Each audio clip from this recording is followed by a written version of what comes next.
Objek wisata Sadanto Barana salah satu destinasi rekomendasi tempat wisata liburan di Toraja Utara yang menyenangkan.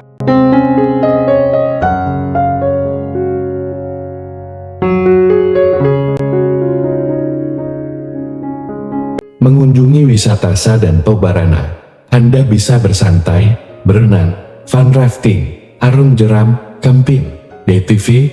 Anda pun bisa mengadakan family gathering, outbound, acara kantor, acara kampus, acara sekolah, acara gereja, retreat, dan lain-lain. Objek wisata Sadanto Barana terletak di Kecamatan Sadan, Kabupaten Toraja Utara, berjarak kurang lebih 15 km dari kota Rantepau. Objek wisata Sadanto Barana selain berwisata air, Anda pun bisa melihat cara pembuatan kain tenun Toraja yang cantik dan membeli oleh-oleh kain tenun Toraja. Datang dan kunjungilah objek wisata Sadanto Barana untuk liburan dan bersantai Anda bersama keluarga, teman ataupun kerabat.